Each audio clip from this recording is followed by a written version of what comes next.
22 de noviembre de 1922. Gosport, Indiana. Un niño nació en un mundo que pronto sería consumido por el colapso económico y la guerra global. Eugene Morrison Stone nació sin nada más que su nombre.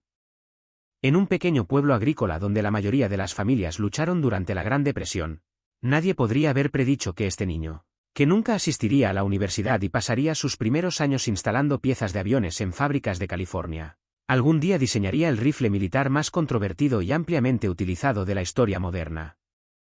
El lápiz se movía sobre el papel mientras el joven maquinista dibujaba modificaciones a armas para las que nunca había sido entrenado formalmente.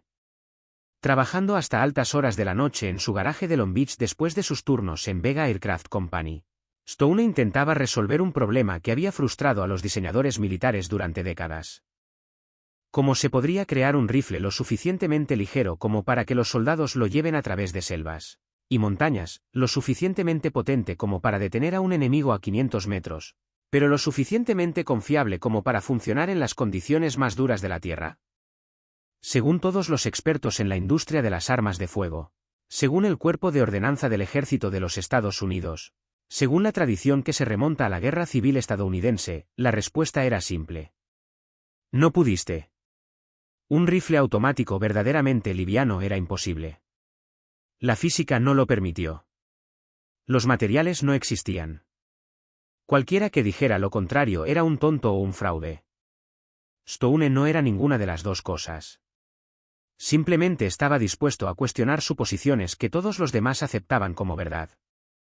Y esa voluntad eventualmente armaría a millones de soldados, remodelaría las tácticas de infantería modernas y provocaría debates que continúan hasta el día de hoy.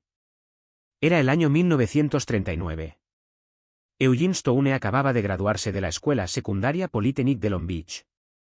La universidad no era una opción. La depresión había destruido los ahorros de su familia, sin dejar dinero para la matrícula universitaria. Mientras sus compañeros de clase más ricos se dirigían a Stanford y Berkeley, el joven entró en Vega Aircraft Company y pidió trabajo. Lo contrataron para instalar armamento en aviones de entrenamiento. El trabajo requería precisión, atención al detalle y comprensión de los sistemas mecánicos. También proporcionó algo invaluable, acceso a aluminio de calidad aeronáutica, un material que la mayoría de los fabricantes de armas nunca habían considerado usar para armas de fuego.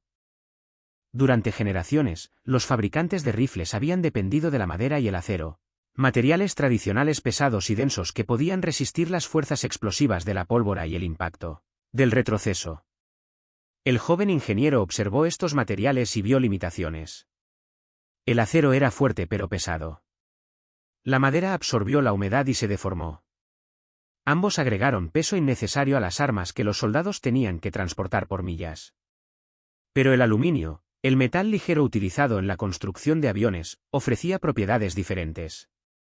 Era más liviano que el acero, resistente a la corrosión, y cuando se diseñaba adecuadamente, lo suficientemente fuerte como para soportar las tensiones del funcionamiento del rifle. El problema era que nadie había construido con éxito un rifle de combate con aluminio. Todos los intentos habían fracasado. Stone archivó esa observación. Volvería a ello más tarde. 7 de diciembre de 1941. Pearl Harbor. Como millones de jóvenes estadounidenses, el joven de 19 años se alistó en el ejército. Se unió al Cuerpo de Marines de los Estados Unidos, especializándose en ordenanzas de aviación. El cuerpo lo envió al Pacífico Sur y al norte de China, donde pasó su guerra manteniendo y reparando ametralladoras, rifles y armas automáticas. Nunca vio el combate directo, pero vio algo igualmente valioso para un futuro diseñador de armas de fuego. Vio fallar las armas. Observó a los marines luchar con el M1 Garand, un magnífico rifle que, sin embargo, era demasiado pesado para la guerra en la jungla. Observó el rifle automático Browning M1918, potente pero que pesaba casi 20 libras. Estudió el rifle Johnson M1941 y la ametralladora ligera. Diseños innovadores que la mayoría de los planificadores militares descartaron por considerarlos demasiado complejos. Todas las noches, una vez terminadas sus tareas de mantenimiento, el joven marine esbozaba mejoras. Llenó cuadernos con modificaciones, sistemas de gas alternativos, diferentes diseños de cerrojos. Sus compañeros marines pensaron que estaba obsesionado. Estaban en lo cierto. En 1943, había desarrollado 2 prototipos de carabina calibre 30 en su tiempo libre. Ninguno de los dos estaba completo, pero ambos demostraban conceptos que luego aparecerían en sus revolucionarios diseños. Las acciones en línea recta que canalizaron retrocedieron en lugar de subir. El sistema de gas simplificado que eliminó las pesadas barras operativas. La construcción modular que permitió un rápido desmontaje en campo. Estas no fueron innovaciones aleatorias. Eran soluciones sistemáticas a problemas que el diseñador había observado en las armas de combate. La guerra terminó en agosto de 1945. El veterano de 22 años regresó a California e inmediatamente buscó trabajo en talleres mecánicos. Fue contratado por Whitaker, un fabricante de piezas de aviones, y comenzó en la fábrica. En cuestión de meses, su habilidad con la maquinaria de precisión le valió el ascenso a ingeniero de diseño. Fue aquí, trabajando con fabricantes aeroespaciales.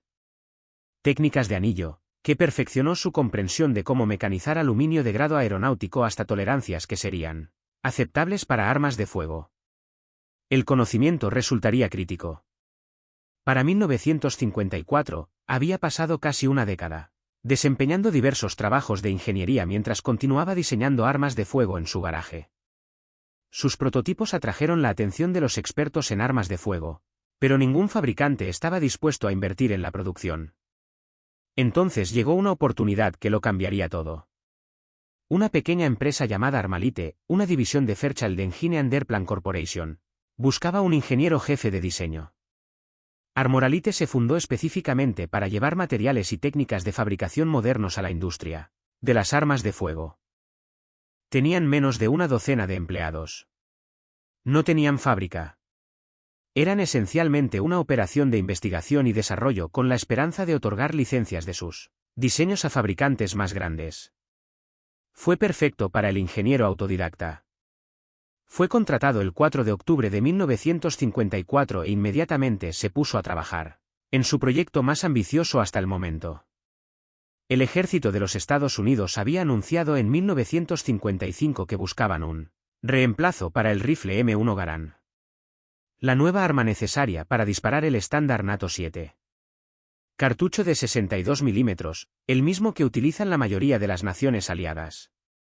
Tenía que ser confiable, preciso y, si fuera posible, más liviano que el Garand de 9 y 12 libras. Todos los principales fabricantes de armas de fuego de Estados Unidos y Europa presentaron diseños. Springfield Armory ofreció el T-44, esencialmente un M1 Garand actualizado con recámara para el nuevo cartucho. Fabric National de Bélgica presentó su rifle FAL que ya está en servicio en varios ejércitos europeos. Ambos eran diseños convencionales, receptores de acero, culatas de madera y sistemas de pistón de gas probados durante décadas de uso. Ambos pesaban alrededor de 9 libras. La presentación de Armalite fue designada AR-10, rifle Armalite número 10. Pesaba 7. Los oficiales de pruebas del ejército en Springfield Armory pensaron que había habido un error en las especificaciones. Ningún rifle que dispare munición de la OTAN a plena potencia podría pesar tan poco y seguir funcionando de forma fiable. Asumieron que el papeleo era incorrecto. Luego, el rifle llegó para ser probado a fines de 1956. El AR-10 no se parecía a ningún rifle militar que los probadores hubieran visto jamás. La culata y el guardamanos estaban hechos de fibra de vidrio reforzada con materiales de espuma tomados de la construcción de aviones. El receptor fue forjado con una aleación de aluminio 7075T6, el mismo material utilizado en los componentes estructurales de los aviones. El rifle presentaba un diseño de línea recta con la culata alineada directamente detrás del cañón en lugar de caer debajo de él como en los rifles tradicionales.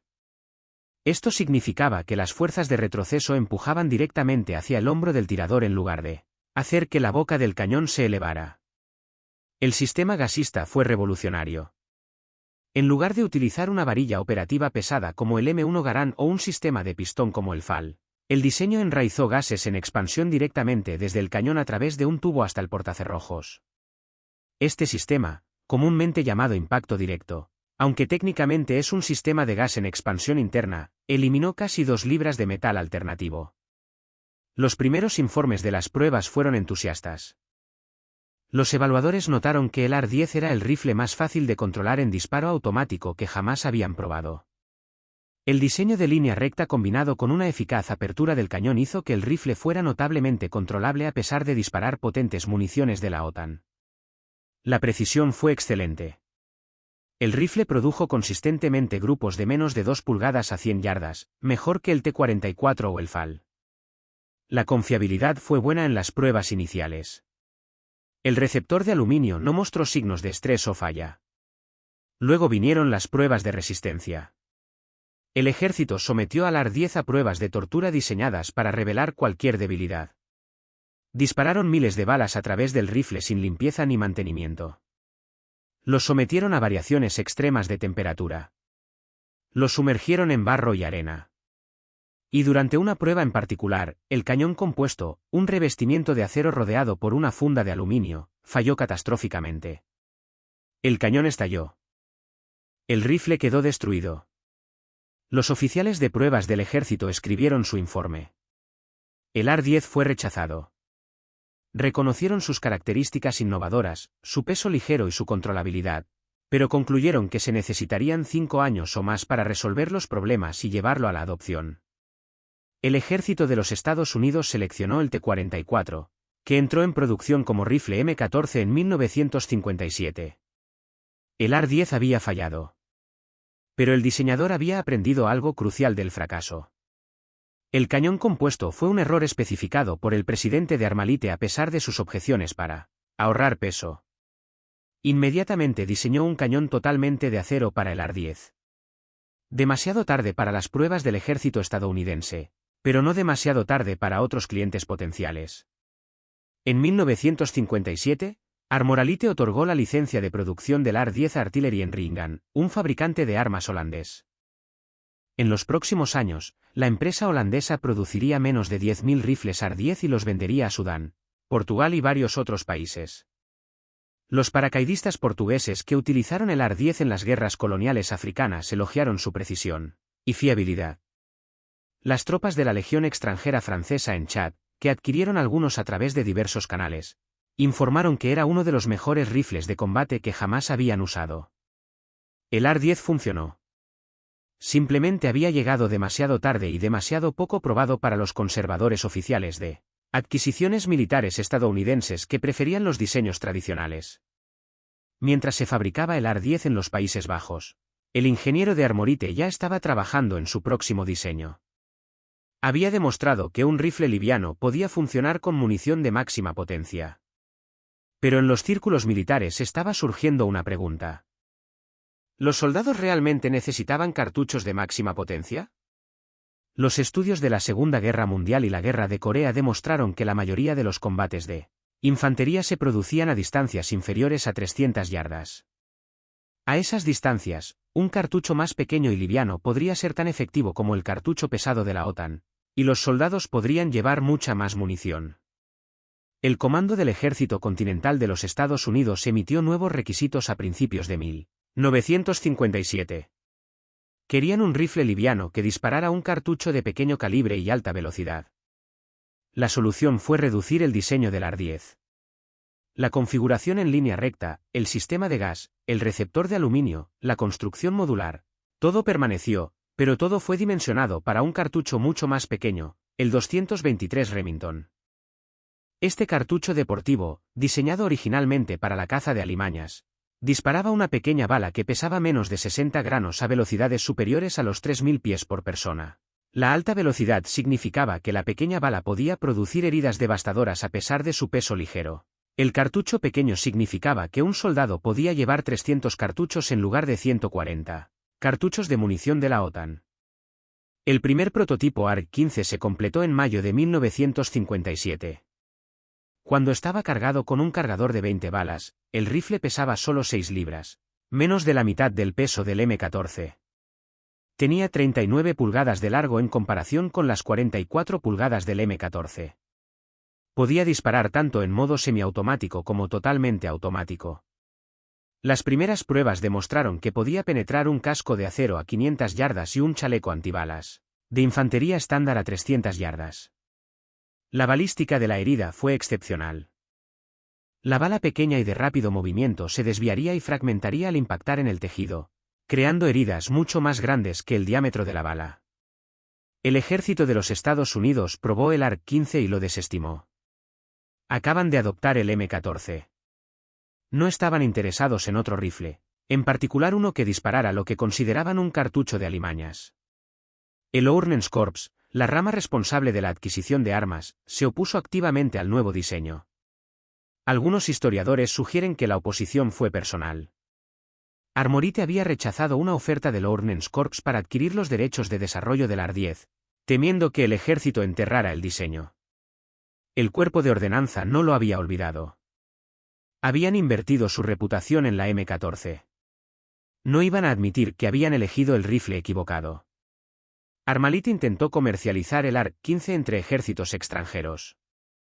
Algunos expresaron interés, pero la política de ayuda exterior de Estados Unidos exigía que las naciones aliadas utilizaran armas compatibles con las armas militares estadounidenses.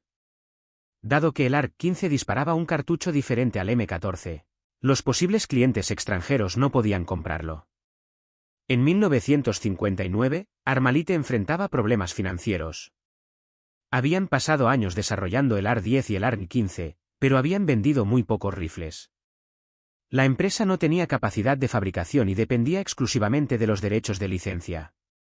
Fairchild Engine y Airplane Corporation, la empresa matriz de Armalite, decidieron reducir sus pérdidas. En febrero de 1959, Armalite vendió los derechos del AR-15 a la empresa fabricante Coults por $75.000 más regalías por cada rifle producido. Parecía que el rifle revolucionario se uniría a miles de otros diseños de armas de fuego que parecían prometedores pero que nunca llegaron a producirse. Colt había comprado los derechos, pero no tenían un comprador militar. El ejército no quería el rifle. Ningún ejército extranjero podría comprarlo. El AR-15 parecía destinado a la oscuridad. Luego vino una barbacoa del 4 de julio que lo cambiaría todo. 4 de julio de 1960. Una granja en Maryland. Richard Boutel, presidente de Fairchild Corporation y expresidente de Armalite, estaba organizando una fiesta del Día de la Independencia. Entre los invitados se encontraba el general Curtis LeMay, subjefe de Estado Mayor de la Fuerza Aérea de los Estados Unidos. LeMay era una leyenda en los círculos militares estadounidenses. Había planeado la campaña de bombardeos contra Japón en la Segunda Guerra Mundial. Había comandado el Comando Aéreo Estratégico, convirtiéndolo en la fuerza militar más poderosa de la historia. Era conocido por su personalidad exigente, su desprecio por la burocracia y su voluntad de luchar por lo que creía que era correcto. A los 53 años, era el general de 4 estrellas más joven de la historia de Estados Unidos. William Mullen, un vendedor de culto, había traído un ARC-15 a la fiesta, esperando tener la oportunidad de demostrar el rifle a los oficiales militares que pudieran asistir. Cuando supo que el general LeMay estaría presente, Mullen preparó una manifestación. En lugar sandías cortadas a 50 yardas y 150 yardas hacia abajo. Le entregó el ARC-15 y varios cargadores al general LeMay.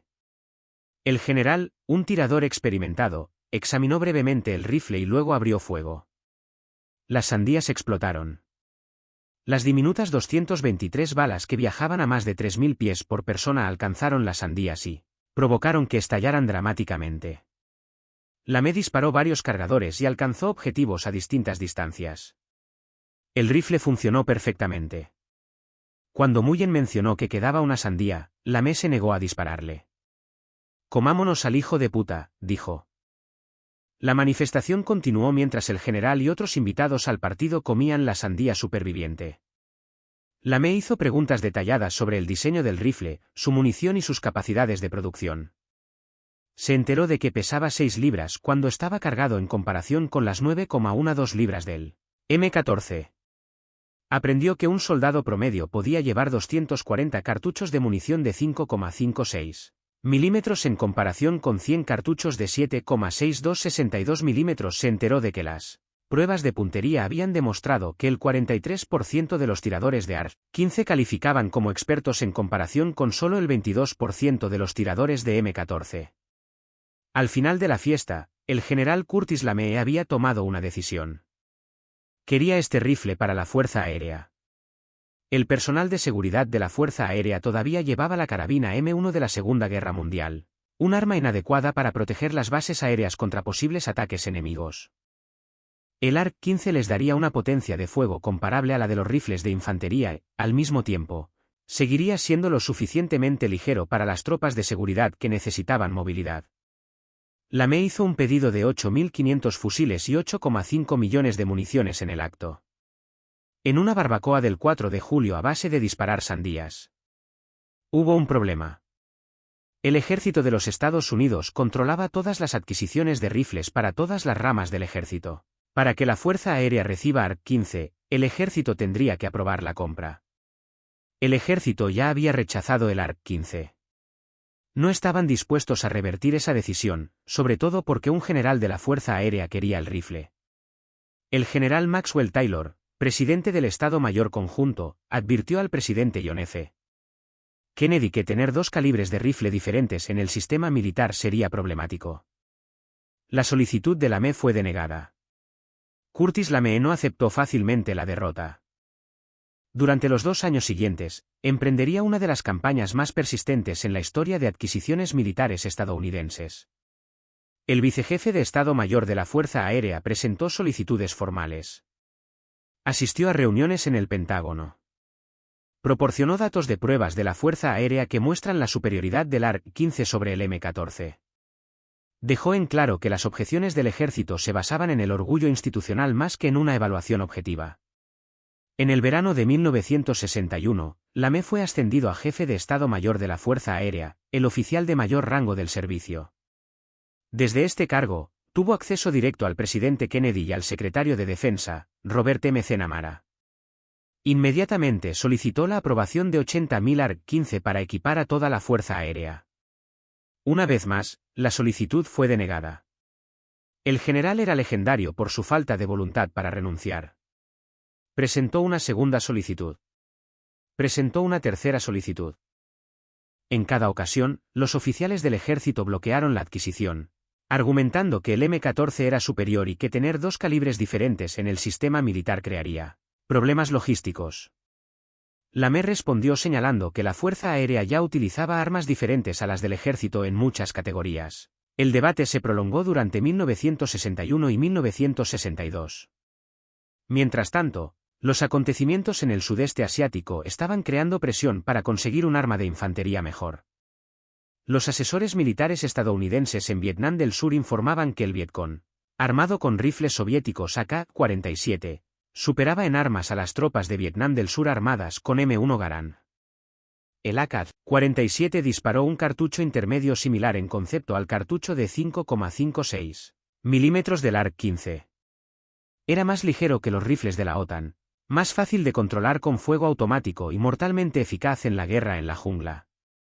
Los asesores estadounidenses comenzaron a solicitar ARC-15 para realizar pruebas de campo. A finales de 1961, el secretario de Defensa, Robert M. McNamara, autorizó un ensayo a pequeña escala. Se enviaron 1.000 ARC-15 a Vietnam para su evaluación por unidades de fuerzas especiales y fuerzas de Vietnam del Sur.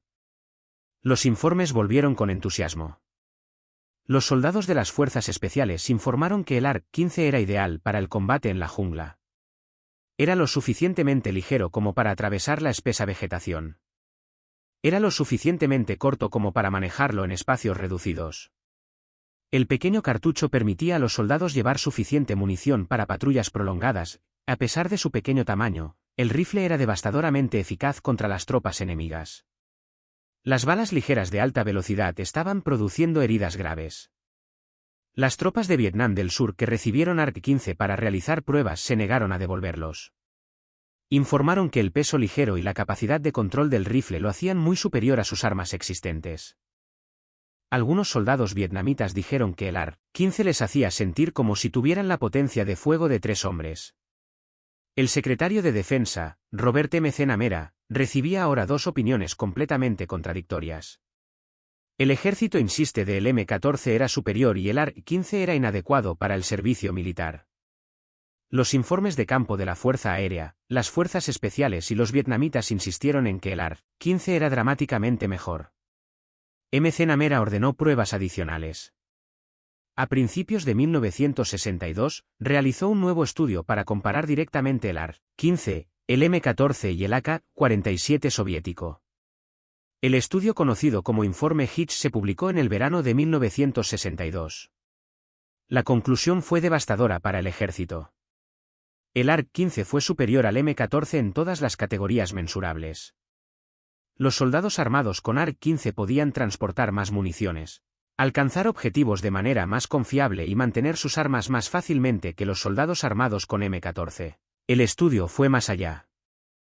Llegó a la conclusión de que el M-14 no había logrado superar en rendimiento ni siquiera al AK-47, el rifle más nuevo de Estados Unidos, adoptado apenas 5 años antes a un costo enorme, y que era inferior al arma soviética que se suponía debía derrotar.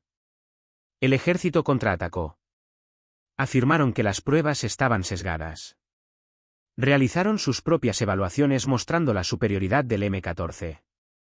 Sostuvieron que el cartucho de 56 mm carecía de poder de frenado, pero McNamara había tomado su decisión.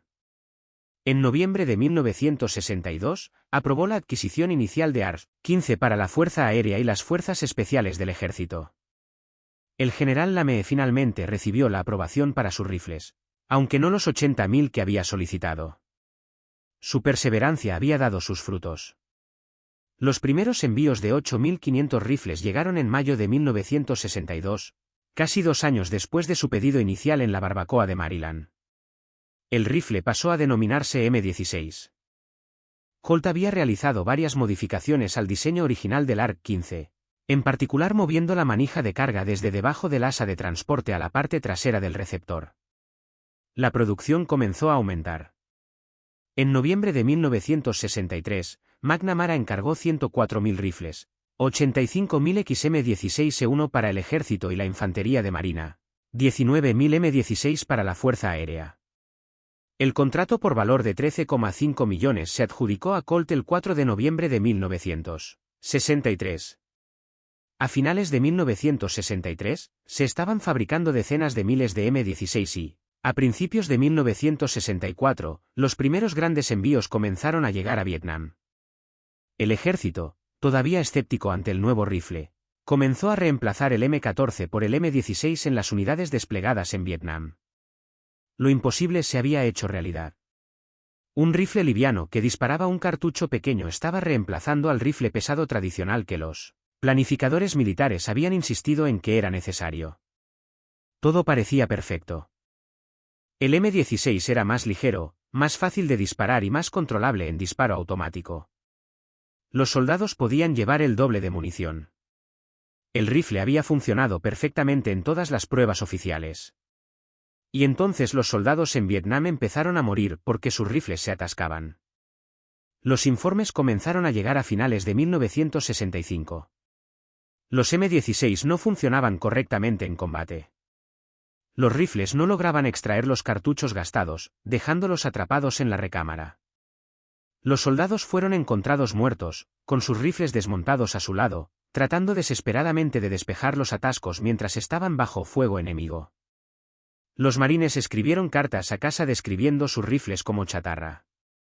Algunos soldados desconfiaban tanto del M16 que recogieron AK-47 enemigos del campo de batalla, arriesgándose a que el mariscal de la corte llevara un rifle en el que pudieran confiar.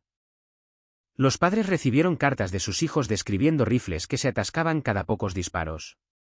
Un infante de marina escribió a su casa: salimos con 72 hombres en nuestro pelotón y regresamos con 19. Lo creas o no, ¿sabes lo que mató a la mayoría de nosotros? Nuestro propio rifle.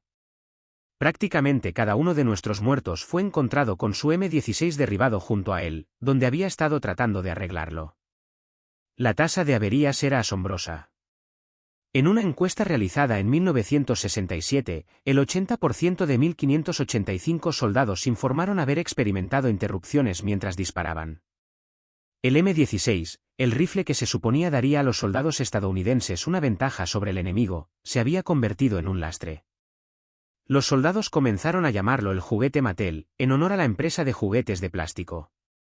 Dijeron que estaba bien para disparar a objetivos, pero fallaba cuando había vidas en juego. Algunas unidades solicitaron ser reequipadas con el antiguo M14. Otros recogieron a Cal-47 del Vietcong muerto, un mercado clandestino desarrollado donde los soldados intercambiaban cigarrillos y otros bienes por rifles soviéticos capturados. El arma que supuestamente representaría la superioridad tecnológica estadounidense se había convertido en un símbolo de traición. ¿Qué había salido mal? Como un rifle que funcionó perfectamente en las pruebas se volvió fatalmente poco confiable en combate. Eugene Stone quedó atónito ante los informes. Voló a Vietnam a principios de 1967 para investigar personalmente. Lo que descubrió eventualmente desencadenaría una investigación del Congreso y expondría uno de los episodios más vergonzosos en la historia de las adquisiciones militares estadounidenses. El rifle que había diseñado era fundamentalmente sólido. Pero el ejército lo había cambiado, y esos cambios realizados sin las pruebas adecuadas, sin consultar al diseñador, sin comprender los principios de ingeniería detrás del funcionamiento del rifle, habían convertido un arma confiable en una trampa mortal. El primer problema fue la pólvora. Stone había diseñado el ARC-15 para usar pólvora IMR-4475, un tipo específico de pólvora en barra que quemaba relativamente limpiamente. Este polvo se había utilizado en todas las pruebas del rifle. Produjo presiones constantes, dejó residuos mínimos y el rifle funcionó de manera confiable con él. Pero el ejército, sin consultar a Colt ni al diseñador, cambió a un propulsor diferente. Cambiaron a pólvora WC-846 fabricada por Holland Matt, que tenía estrechas relaciones con los oficiales de adquisiciones del ejército. La pólvora de bola se quemó más sucia que la pólvora IMR.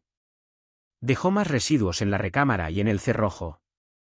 También produjo presiones ligeramente más altas que aumentaron la velocidad de disparo cíclica del rifle de aproximadamente 750 disparos por minuto a casi 1000 disparos por minuto. La tasa cíclica más alta significaba que el sistema de extracción del rifle sacaba los casquillos de la recámara más rápido de lo previsto. Combinado con el polvo más sucio, que dejaba más residuos en la cámara, esto creó las condiciones perfectas para fallas en la extracción. Los cartuchos gastados se quedarían pegados en la recámara. Y cuando el cerrojo intentaba extraerlos a gran velocidad, los bordes de la caja se rompían, dejando la caja atrapada en la recámara. La única manera de despejar el atasco era empujar una baqueta por el cañón y sacar la caja, un procedimiento que era imposible durante un tiroteo.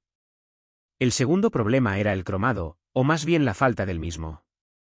El diseñador había especificado que la recámara y el orificio debían estar cromados para evitar la corrosión. El cromado era una práctica estándar para los rifles militares que se usarían en ambientes húmedos. Las selvas húmedas de Vietnam, con su humedad constante y la falta de instalaciones de limpieza adecuadas, eran exactamente las condiciones en las que el cromado era esencial. Armalite había recomendado el cromado desde el principio.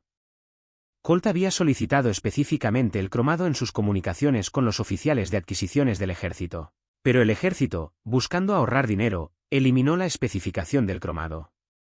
Afirmaron que era innecesario. Las cámaras de acero se corroyeron rápidamente con la humedad de Vietnam. Las recámaras corroídas aumentaron la fricción durante la extracción, empeorando aún más el problema de pegado de la vaina. Las municiones almacenadas en condiciones húmedas también se corroyeron y los casquillos de latón desarrollaron una pátina que aumentó la fricción. En testimonios posteriores ante el Congreso, los expertos identificarían la falta de cromado como la causa más crítica de las fallas del M16 en Vietnam. El tercer problema era la formación en mantenimiento, o más bien la ausencia total de ella. El ejército había decidido anunciar el M16 como autolimpiante.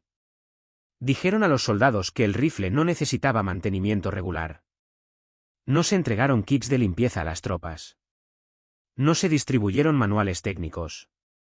Los soldados llegaron a Vietnam después de haber disparado el M16 una o dos veces para familiarizarse, sin entrenamiento sobre cómo mantenerlo y sin las herramientas para limpiarlo, incluso si hubieran sabido cómo hacerlo. El rifle no se limpiaba solo. Ningún arma de fuego se limpia sola. El sistema de gas, que enrutaba los gases calientes directamente al receptor, requería una limpieza periódica para evitar la acumulación de carbón. Combinada con la pólvora sucia, la falta de cromado y el ambiente húmedo. La falta de mantenimiento hizo que los rifles rápidamente se ensuciaran tanto que no pudieran funcionar. Los soldados que habían pasado años manteniendo M1 Garands y M14, armas que podían funcionar con un mantenimiento mínimo, se encontraron llevando rifles que requerían atención constante solo para seguir funcionando. Un incidente particularmente trágico documentado por la investigación del Congreso involucró a una unidad de marines involucrada en intensos combates. Solo un infante de marina del escuadrón tenía una baqueta de limpieza. Mientras los rifles de sus compañeros marines se atascaban uno por uno, este marine corría de un lado a otro de la línea usando su baqueta de limpieza para limpiar cada arma atascada. Murió mientras intentaba despejar un atasco para otro marine. La investigación concluyó que murió porque el ejército no había proporcionado equipos de limpieza a las tropas. El cuarto problema fue la asistencia delantera.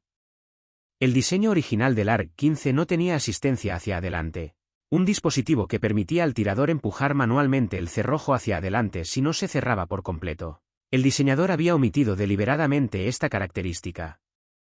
Su filosofía de diseño sostenía que si el cerrojo no se cerraba por sí solo, había un problema que debía solucionarse, no forzarse. Pero los oficiales del ejército, acostumbrados a los rifles con asistencia delantera, insistieron en añadir uno al M16. La asistencia avanzada permitió a los soldados forzar las balas hacia las recámaras sucias, creando aún más presión sobre el sistema de extracción y aumentando la probabilidad de atascos.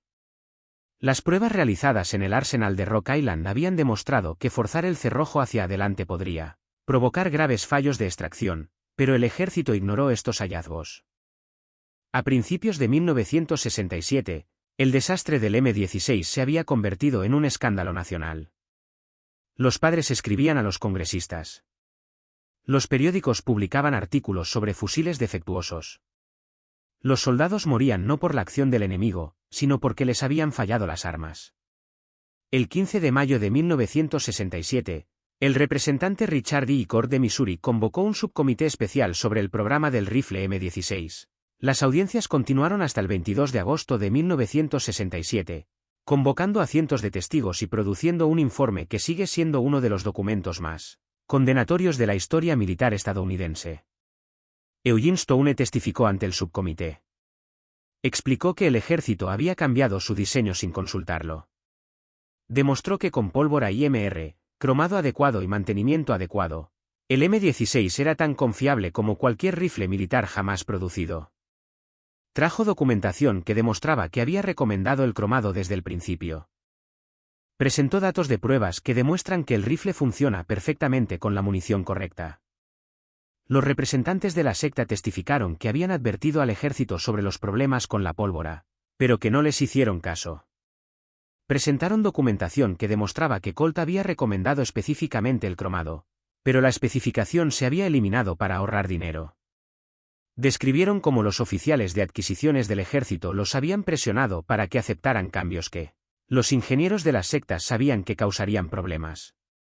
Un culto interno memorizado al comité demostró que la empresa había predicho los fallos de extracción meses antes de que ocurrieran en Vietnam. Oficiales del ejército testificaron y su testimonio fue devastador. Al ser interrogados, admitieron que no habían probado adecuadamente el polvo de bola antes de aprobar su uso. Reconocieron que no habían entregado kits de limpieza ni materiales de entrenamiento a los soldados en Vietnam. Confirmaron que habían anunciado que el rifle era autolimpiante a pesar de no tener pruebas que respaldaran esa afirmación. Algunos oficiales admitieron que se habían opuesto personalmente al M16 y preferían el M14. El informe del subcomité, publicado el 19 de octubre de 1967, tenía casi 600 páginas. La conclusión fue condenatoria. El informe afirmaba que las averías del M16 fueron causadas por la mala gestión y la negligencia del ejército. El cuerpo de ordenanza había cambiado la munición del rifle sin realizar las pruebas adecuadas. Habían eliminado especificaciones esenciales como el cromado para ahorrar dinero. No habían proporcionado equipo de entrenamiento y mantenimiento a los soldados. Habían ignorado las advertencias de los diseñadores y fabricantes del rifle. El informe utilizó un lenguaje que rara vez se ve en los documentos del Congreso, afirmando que el hecho de no tomar medidas correctivas rayaba en negligencia criminal. El escándalo obligó a actuar de inmediato. El ejército se apresuró a poner en producción cámaras y perforaciones cromadas. Volvieron a utilizar pólvora mejorada para municiones M16. Fabricaron millones de kits de limpieza y los distribuyeron a todos los soldados de Vietnam. Desarrollaron un manual estilo cómic que explica cómo mantener el rifle. Instituyeron programas de capacitación obligatorios sobre el mantenimiento del M16. Hicieron 10 modificaciones al diseño del rifle, creando el M16A1. El rifle modificado fue estandarizado oficialmente el 28 de febrero de 1967, reemplazando la designación anterior XM16E1. El M16A1 con recámara cromada, munición adecuada, equipo de limpieza y soldados entrenados demostró ser tan confiable como el diseñador siempre había afirmado que sería. A finales de 1968, la tasa de averías había caído a niveles comparables a los de cualquier rifle militar. Los soldados que recibieron el M16A1 actualizado junto con el entrenamiento y el equipo de limpieza adecuados descubrieron que era un arma excelente. Era ligero, preciso, controlable, y con el mantenimiento adecuado y la munición adecuada, completamente fiable. El rifle empezó a ganarse el respeto en el campo de batalla. Los soldados apreciaron que podían transportar 300 cartuchos en comparación con los 140 cartuchos de munición M14. Encontraron que el rifle era fácil de manejar en el combate cuerpo a cuerpo, común en Vietnam. Descubrieron que la pequeña bala de alta velocidad era devastadoramente efectiva contra las tropas enemigas. El M16A1 continuó en servicio durante el resto de la guerra de Vietnam y se convirtió en el rifle estándar para todas las ramas militares de los Estados Unidos. En la década de 1970, ya había sido adoptado por decenas de naciones aliadas. En la década de 1980, se habían producido millones.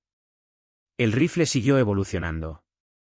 El M16A2, introducido en la década de 1980, presentaba un cañón más pesado, miras traseras mejoradas y un deflector de latón para proteger a los tiradores zurdos. El M16A4, introducido en la década de 1990, agregó un receptor superior plano con un riel Picatinny para montar ópticas. En 1994, el ejército introdujo la carabina M4, una versión acortada con un cañón de 14,5 pulgadas y culata plegable. El M4 eventualmente reemplazaría al M16 en la mayoría de las unidades de primera línea, convirtiéndose en el arma de infantería estándar. Pero ambas armas compartían los principios de diseño originales, el sistema de gas, la culata en línea recta, el receptor de aluminio y la construcción modular. Las innovaciones concebidas en un garaje de Long Beach en la década de 1950 siguieron siendo la base de los rifles militares estadounidenses 70 años después. Eugene Stone no se quedó con el ARC-15. En 1961, después de que Armalite vendiera los derechos de Colt, se fue para trabajar como consultor para Colt. Luego se mudó a Cadillac Guide, donde entre 1962 y 1963 diseñó el sistema de armas Stone 63, un diseño modular que podía configurarse como rifle, carabina o ametralladora ligera. El Stone 63 fue adoptado por los Navy SEALs de los Estados Unidos y tuvo un uso limitado en Vietnam. Se fabricaron aproximadamente 4.000 unidades entre 1963 y 1971. El arma demostró la continua innovación del diseñador, aunque nunca logró la adopción generalizada del M16. En 1971, cofundó Ares Incorporated en Port Clinton, Ohio. En Ares, desarrolló versiones mejoradas del Stone 63, denominado Stone 86. También trabajó en conceptos avanzados que se adelantaron décadas a su tiempo. Experimentó con municiones de polímero, intentando reducir aún más el peso. Desarrolló cartuchos telescópicos que permitirían que quepan más balas en un cargador. Trabajó en sistemas de municiones sin caja. Estos conceptos, considerados demasiado radicales en la década de 1970, influirían más tarde en el desarrollo de los rifles en el siglo XXI. En 1990, a la edad de 67 años, Eugene Stone se unió a Knights Armament Company en Titusville, Florida. Allí diseñó el SR-25, una versión ampliada del AR-15 con recámara para munición OTAN de 7,62 mm. El SR-25 combinó la precisión de un rifle de precisión con la confiabilidad y las características de manejo del M16. Fue adoptado por la Armada de los Estados Unidos como el sistema de armas de francotirador Mark 11 Mat Zero. Los Navy SEALs usarían el rifle en Irak y Afganistán, elogiando su precisión y confiabilidad. Fue una de las creaciones finales del diseñador y una de sus mejores.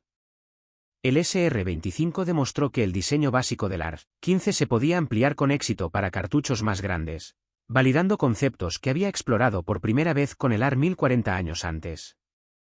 En mayo de 1990, Eugene Stone conoció por primera vez a Mikhail Kalashnikov, diseñador del AK-47. Los dos legendarios diseñadores de armas de fuego cuyos rifles habían armado a bandos opuestos en todos los conflictos importantes desde la década de 1960 se reunieron en Washington. Recorrieron juntos el Museo Nacional de Armas de Fuego de la NRA, examinando los diseños de cada uno exhibidos uno al lado del otro. Fueron a disparar a un campo de tiro en Virginia, y cada uno disparó las armas del otro. Visitaron la base del Cuerpo de Marines en Quantico, donde presenciaron pruebas de nuevas armas. Según todos los indicios, se hicieron amigos durante esos pocos días. Dos diseñadores que entendieron que ambos habían estado tratando de resolver los mismos problemas, solo que desde diferentes enfoques filosóficos. Kalashnikov favorecía la simplicidad y la robustez por encima de todo. Stone favoreció la ligereza y la precisión. Ambos habían logrado crear armas que servirían a sus naciones durante generaciones. Eugene Morrison Stone murió de cáncer el 24 de abril de 1997 a los 74 años. Estaba trabajando en el diseño de un arma de fuego en su garaje en Florida cuando enfermó demasiado para continuar. Fue enterrado en el Cementerio Nacional de Quantico en Virginia, entre los marines con los que había servido más de medio siglo antes. Le sobrevivieron su esposa Barbara, con quien se casó en 1965, 4 hijos de su primer matrimonio, 7 nietos y 4 bisnietos. No dejó ningún patrimonio significativo. A pesar de diseñar el rifle militar más producido en la historia de Estados Unidos, nunca se había hecho rico. Los acuerdos de licencia que le reportaban regalías eran modestos y había pasado su vida trabajando para empresas en lugar de ser propietario de ellas. Murió como había vivido, trabajando tranquilamente en los problemas que le fascinaban, evitando la publicidad y dejando que sus diseños hablaran por sí solos. El rifle que diseñó se ha convertido en el arma de fuego más controvertida de la historia de Estados Unidos. Más de 30 millones de AR-15, la versión civil semiautomática del M16, se encuentran ahora en los hogares estadounidenses. Se han convertido en el símbolo del derecho a portar armas para algunos estadounidenses y en el símbolo de la violencia armada para otros. 10 estados han promulgado diversos grados de restricciones o prohibiciones sobre los rifles estilo AR-15. Los debates continúan, apasionados y sin resolver. Su familia ha declarado públicamente que diseñó el AR-15 como arma militar, no para uso civil. Creen que le habría horrorizado la asociación de armas con tiroteos masivos. Otros argumentan que habría apoyado la propiedad civil de su diseño, señalando su trabajo con armas de fuego civiles a lo largo de su carrera. La verdad, como muchas cosas sobre este hombre, probablemente tenga más matices de lo que ambas partes reconocen. Lo que está fuera de debate es la importancia militar del rifle. La familia de rifles M16 ha servido en todos los conflictos militares estadounidenses desde Vietnam. Ha armado a soldados estadounidenses en Granada, Panamá, la Guerra del Golfo Pérsico, Somalia, Bosnia, Kosovo, Afganistán e Irak. Ha sido adoptado por más de 80 naciones. Ha sido fabricado bajo licencia por Corea del Sur, Singapur y Filipinas. Ha inspirado innumerables copias y derivados. El T-65 taiwanés, el C-7 canadiense, el L-85A1 británico y docenas de otros rifles remontan su linaje directamente a los diseños originales. El rifle cambió fundamentalmente las tácticas de infantería modernas. Antes de su adopción, la doctrina de combate de infantería suponía que los soldados se enfrentarían a los enemigos a distancias de 400 a 600 yardas. El cartucho intermedio del M16 fue optimizado para combate a menos de 300 yardas. Esto obligó a los planificadores militares a repensar cómo lucharían las unidades de infantería. El resultado fueron nuevas tácticas que enfatizaban el fuego y la maniobra, el fuego de supresión y el asalto rápido. El combate de infantería moderno, con su énfasis en la velocidad y la abrumadora potencia de fuego, fue posible gracias a la combinación de peso ligero y alta velocidad de disparo del M16. El rifle también cambió la logística militar de maneras que a menudo se pasan por alto. Como la munición de 5,56 mm era más ligera que la de 7,62 mm de la OTAN, los soldados podían llevar más munición con el mismo peso. Esto significaba que las unidades de infantería podían sostener el fuego durante periodos más largos sin reabastecimiento en operaciones prolongadas lejos de las bases de suministro.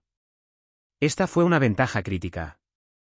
El peso ligero del M-16 combinado con la eficiencia de sus municiones hizo posibles las tácticas modernas de asalto aéreo. Los soldados podían ser insertados en helicópteros con suficiente munición para un combate sostenido, algo que había sido imposible con armas más pesadas y municiones más voluminosas. El sistema de gas pionero en el diseño se convirtió en el estándar para los rifles militares modernos. Si bien algunos diseñadores todavía prefieren los sistemas de pistón, la mayoría de los rifles militares actuales utilizan variantes del sistema de gas directo. La simplicidad, el peso ligero y la confiabilidad del sistema cuando se mantiene adecuadamente han demostrado ser difíciles de superar. Incluso los rifles que parecen dramáticamente diferentes a menudo incorporan principios de diseño demostrados por primera vez en el ARC-15. La historia de Eugene Stone desafía muchas suposiciones sobre el diseño de armas de fuego y la adquisición militar. No tuvo educación formal en ingeniería más allá de la escuela secundaria. Aprendió su oficio en fábricas de aviones y talleres mecánicos. Diseñó armas en su garaje, no en laboratorios militares. Cuestionó la sabiduría tradicional que todos los demás aceptaban como inmutable. Tuvo éxito porque estaba dispuesto a pensar diferente, a utilizar materiales que otros descartaban y a desafiar a los expertos que insistían en que sus ideas eran imposibles. Los oficiales del ejército que se opusieron a su rifle tenían décadas de experiencia. Tenían títulos de ingeniería de prestigiosas universidades. Habían diseñado sistemas de armas que habían servido en 2 guerras mundiales. Estaban convencidos de que un maquinista autodidacta de California no podía saber más sobre diseño de rifles que ellos. Estaban equivocados. Y su arrogancia, su falta de voluntad para admitir que podrían estar equivocados, les costó la vida a los soldados estadounidenses en las selvas de Vietnam. El desastre del M-16 de 1967 no fue causado por un diseño defectuoso. Fue causada por burócratas militares que cambiaron el diseño sin entenderlo, que ignoraron las advertencias del diseñador y fabricante, que priorizaron el orgullo institucional sobre la seguridad de los soldados. La investigación del Congreso concluyó que los funcionarios con autoridad en el ejército no habían tomado medidas para corregir las deficiencias conocidas y que esta omisión rayaba en negligencia criminal. Sin embargo, a pesar de esta conclusión condenatoria, nadie tuvo que rendir cuentas. Nadie fue citado ante el tribunal.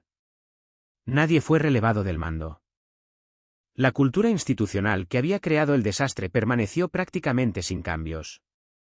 La investigación y las reformas posteriores mejoraron los procedimientos de adquisiciones militares, pero siguen surgiendo problemas similares. La lección que debería haberse aprendido de que la innovación puede provenir de fuentes inesperadas y que la experiencia debe ser respetada independientemente de su origen sigue siendo difícil de aceptar para las grandes instituciones. La problemática introducción del M-16 en el servicio es una advertencia sobre los peligros de la arrogancia burocrática y la importancia de escuchar a los diseñadores e ingenieros que realmente entienden los sistemas que crean. Eugene Stone nunca se hizo famoso como lo hicieron Thomas Edison o Henry Ford. La mayoría de los estadounidenses que poseen ARC-15 no conocen su nombre. La mayoría de los soldados que portaron M-16 en Vietnam nunca supieron quién diseñó el rifle que les salvó o les quitó la vida. Durante toda su vida siguió siendo un ingeniero tranquilo y modesto que se sentía más cómodo en los talleres mecánicos que en las oficinas corporativas. Evitó la publicidad. Rara vez concedió entrevistas. Dejó que sus diseños hablaran por sí solos. Cuando los periodistas lograron entrevistarlo, encontraron a un hombre de voz suave que estaba más interesado en discutir detalles técnicos que en recibir crédito por sus logros. Pero su legado es imposible de ignorar. Entra en cualquier tienda de armas estadounidense y verás docenas de variantes de ARC-15. Visita cualquier base militar y verás soldados entrenando con M4. Descendientes directos de su diseño.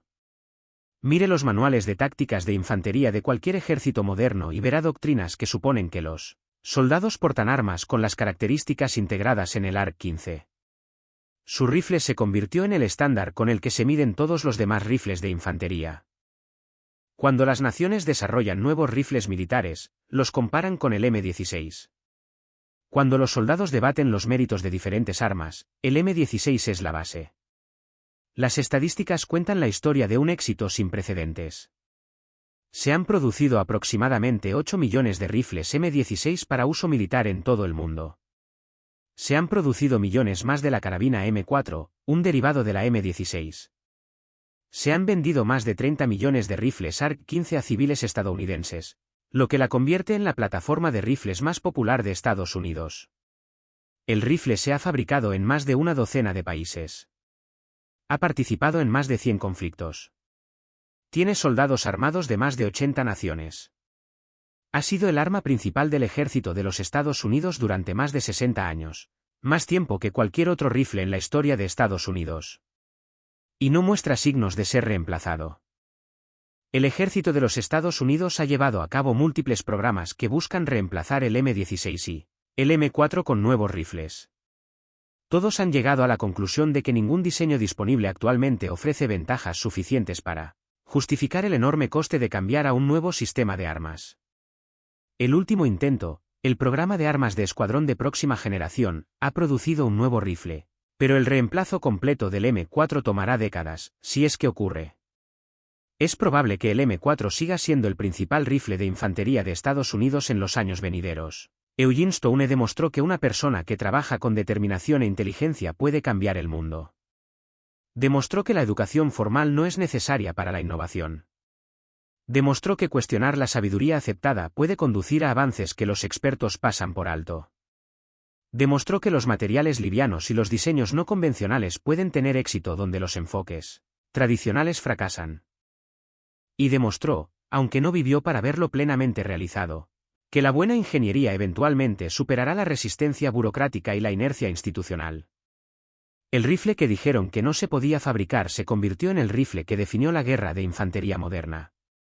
El maquinista al que consideraban poco cualificado diseñó el arma que los expertos todavía no pueden mejorar. El joven que no podía permitirse el lujo de ir a la universidad creó una tecnología que cambió la historia militar.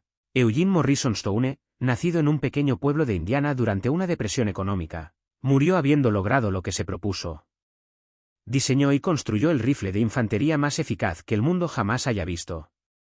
Que el viaje desde el taller de garaje hasta el estándar militar haya requerido décadas, investigaciones del Congreso e innumerables obstáculos solo hace que el logro sea más notable. El rifle que todos decían que era imposible de fabricar se convirtió, contra todo pronóstico y expectativa, en el rifle de Estados Unidos.